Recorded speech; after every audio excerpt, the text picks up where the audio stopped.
I wouldn't have joked about it otherwise. Oh, God, you pissed her off. God damn it. Give me choices to make. Let me screw up on my own. Everyone's getting pissed at me and I'm not even doing anything.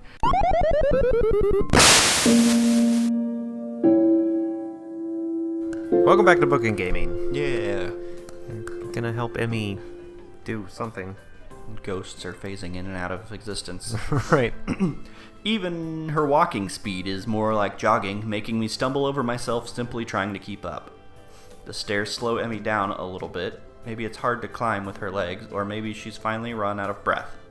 Did it say she didn't have her prosthetics on? Yeah, not her running ones. Like, she had just regular prosthetics, not the I was going to say, I thought ones. I read that right, that she didn't have them on. Yeah. I get what it's saying now. Yeah, she just got, like, regular unathletic ones. We go all the way back to the third floor and to the seniors' hallway, ending up where I left 5 minutes ago. I could just as well have stayed here, waiting for Emi, had I known. So is Rin working on that mural still? That's right. She needs all kinds of paints and brushes and stuff, so I went to get them from the art classroom. Oh, God, my voice just gave out. That was weird. And you need me to help with that? Well, Rin told me you had already helped her, so I thought you wouldn't mind. I see. So thanks to Emi's flaky logic, here I am again, collecting stuff from the art classroom for other people. And I'll, like, lose my voice, go to the doctor, and I'm like, what's going on? I was voicing a little girl. Yeah. The room is empty, apart from ourselves, and the lonely specks of dust floating in the air. Emi skips straight away to the back wall, digging out a tiny crumpled piece of paper from her pocket. While she tries to make sense of the scrawled handwriting, I take a closer look at the materials lying around here. Dozens of paint cans and bottles are arranged on the shelves in a most unorganized fashion. Some look like they have been left there for several decades, relics of previous art club generations. Next to the heavy stacks of neatly piled drawing paper are boxes full of different sized brushes and unsorted crayons.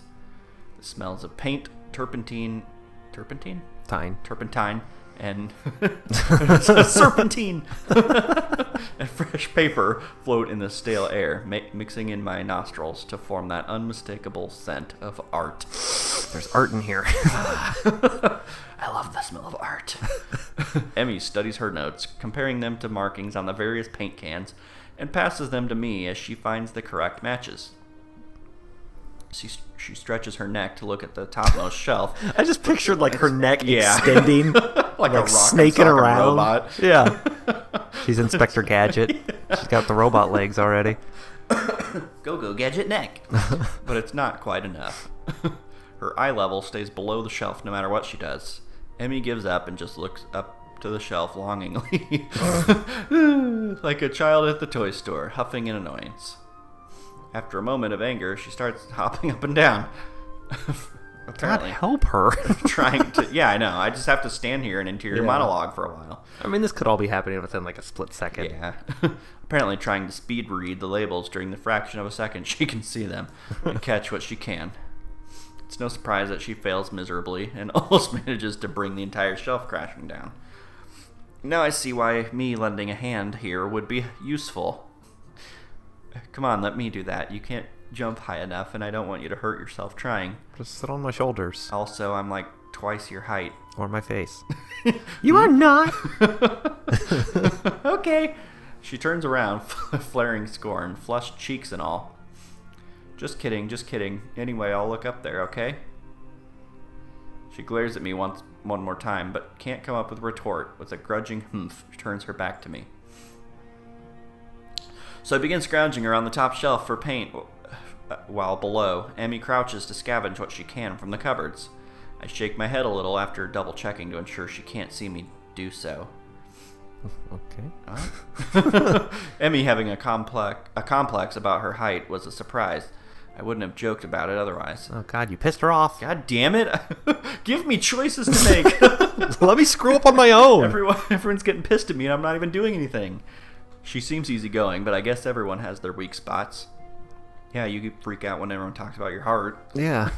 Or hurt puppies. Yeah.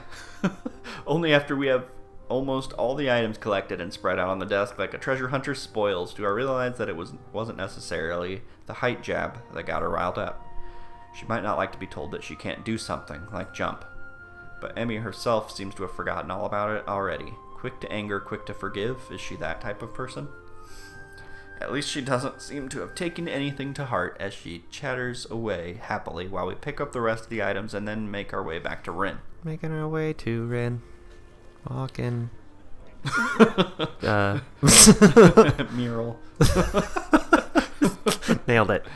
I chivalrously carry the bulk of the materials as we make our way towards the dormitories. Rin is really stressed about getting her painting done. It's her own fault, though. She should have started earlier. Is she gonna make it? No, she's dead. Oh, God! No idea. Looks good to me, but with Rin, you never know what's going on. I made fun of it. Right? I found her this morning lying in front of the dorm in fetal position. God, she is dead.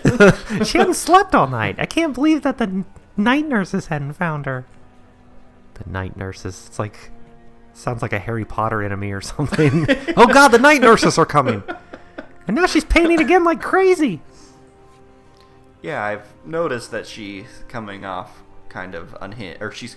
Oh, God. It's getting late that here. she comes off as kind of unhinged, so to speak. Emi giggles at that, as well as my likely too obvious awkwardness. I don't mind it. She's just a little weird sometimes. On that, I can agree with her. Unlike me, Emi seems to be cool with Rin's whatever it is that feels so off about her. Are you not cool with it? Right. Still, they don't feel close like Misha and Shizune do. With them working as a single entity sometimes, it's hard to say where one ends and the other begins. Yes, we've said that a few times. Yep. Even though they're so different, just like Emi and Rin are. And Rin is most different of them all, different from anyone else I've met. Yeah, I guess she's a very unique person.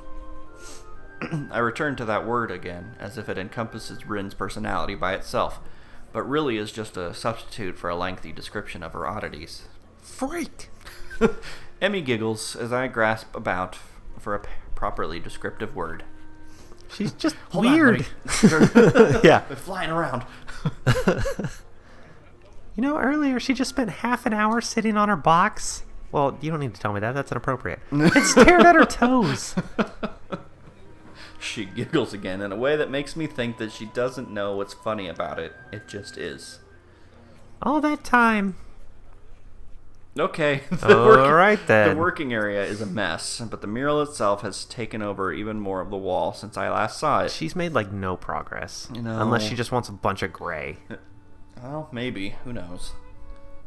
Black and white areas surrounded by colored areas. Yeah, it's just... The disfigured human figures have been mostly colored in tones of red, pink, and orange. Weird imaginary things populating the spaces between. It looks nice. I can't think of any word that would describe the work concisely and comprehensively, so I settle myself on a nondescript nice. But honestly, it seems like the area around the wall becomes untidier at the same rate. That's not a word. No, there's a bunch of words that are iffy in this. At the same rate as the mural progresses. The ground is littered with dozens of paint cans, various art supplies, and empty soda bottles. Rin herself is in the center of this chaos, standing there looking very cozy as if she was a natural part of the scene. That's what she's going for. Right. She's the art piece. Yeah. Her pant legs have been rolled up to her knees, exposing her thin legs, which sport a drying spectrum of war painting similar to those on Emi's face. Emi sprints to Rin ahead of me and gleefully jumps in front of her. I'm back! That was fast. Did you run in the corridors again? Hisao helped me. That's right. Emi points victoriously at me. Rin turns around, following Emi's finger with her eyes, looking in my general direction. She nods absent-mindedly at me. She looks like she hasn't slept since last night. A vacant, glazed stare that's focused slightly off me and movements like in a slow-motion movie. Hello, Hisao. Thank you for the help. Don't mention it. I just did. That's true. Never mind. Looks like you've made progress. Looking good as far as I can tell. But now you get more bad luck. I know, but I'm willing to take the risk. That's a very nice thing to say. For me, of course, not for you. This is why artists are always unlucky. They have to constantly look at their unfinished paintings. Is that like a thing? Like that's a superstition. If you look at an unfinished painting, it's unlucky or something. I don't know. Like, what the hell are they talking about? I think she was saying, like, as the artist, you are the one painting it, so you hate it, like, the whole time. Like, most people just see a finished piece of art. You're your own you get worst to critic. Watch it being made, I guess. Like, you don't just get to appreciate it when it's done. Yeah. So artists can't find romance. Their favorite TV shows are canceled, or they die young because of an unspecified disease. It's a deep and mysterious law of the universe. I mean, I don't know. Unless they're blind. That's what I gathered from it, I think. I think there must be some weird superstition or something about if you look at an unfinished painting, it's bad luck. Like if you walk under a ladder or break a mirror. Huh. But I was already here helping her the other day, though. Right. She considers this for a while, looking like she's going to fall asleep. I don't know. There's a lot of weird stuff going on right now. Yeah, it's just Rin. She's just weird. There's a boy. At the art club, you see, blind boy, so he doesn't see. So he should become an artist. No bad luck, guaranteed. Oh, okay. Yeah, you're right. Yeah. Don't you think that would be a good idea? That only blind people should become artists? No, not as such. Tell that to... Who is the blind... Beethoven? Ray Charles. No, was Beethoven? Yeah, he was deaf. Oh, yeah, Ray Charles. Aren't there two pianists that were blind? Ray Charles and... it was another Ray, wasn't it? I think so, yeah. I can't remember. You might have a point. Abandoning this train of thought, she turns again to consider her work and starts humming a tune that I think I recognize but can't remember the name of. Emi arranges the supplies we brought and moves a few paint cans around, trying to bring some organization to the scene. Emi, I need the Prussian Blue paint.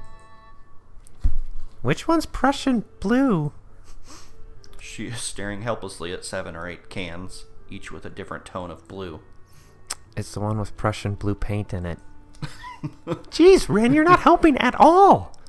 I look around as well, even though I don't know what Prussian blue looks like either. I wonder what blue has to do with Prussia. What the fuck's Prussia? Or what Prussia even is. It's like Russia, but not. Yeah, with a P. The name sounds vaguely familiar, but I can't place it. While none of the blues look more Prussian than the others, the small print on the labels is legible enough, yeah, there you go, to determine that none say anything about the contents being Prussian. There is no Prussian blue here. We need to get more then. I opened my mouth to say that actually we're not both needed for such a simple task, like finding another pot of Prussian blue, but Emi's already grabbed my arm and started dragging me off. You're gonna go make out now. Yep. I waved to Rin, who doesn't seem to have noticed that the two of us are even leaving. There's these people again. Jesus, you gonna go back to the art room now? Yeah, I don't know. What's going on right now? This is all... She'll notice when she goes for her Prussian blue and finds out it's still not there. Maybe. Ellipsis? Probably not, actually. What the hell? Wow. While I'm busy thinking of how weird Rin is, Emi's been dragging me back to the art room. I feel myself starting to run out of breath. What's the rush? Huh? Emi's giving me an appraising look as if she's trying to figure something out. It's just that you seem to be in a hurry. I'm not sure I can keep up. Comprehension dawns on her face. You're not out of breath, are you? There's almost an accusing playfulness to her tone. I'm out of shape, all right? I have no endurance, I'm sorry. I'm tempted to deny it, but then I realize that I've been breathing heavy since we stopped. Guess it's kind of obvious. A little. Not everyone can be in shape, you know? It takes all kinds, right? Emi frowns. It's not a particularly good frown. That is... I'm fat, I'm sorry. I should get in shape. Not that I hadn't already decided to try for that. And it almost killed you. After that flutter on the track, I figure there's a real need to get in some sort of running habit. I was, after all, feeling pretty good until I had my false alarm. Well, actually, I wasn't, but it was fun. Fun to run? No thanks. Meanwhile, my comment seems to have helped Emi come to some sort of decision. Well, that's it then. She gives me a serious look. You're joining me. Fusion! Oh no! Hisemi, I beg your pardon? In the mornings. You and I are now running partners. Yay. I've got a routine all planned out, in fact. She produces a crumpled sheet of paper.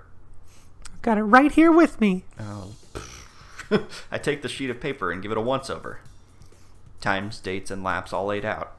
She was planning this. Yeah. A slow increase from just a few laps a day to, my God, does she expect me to have me running marathons?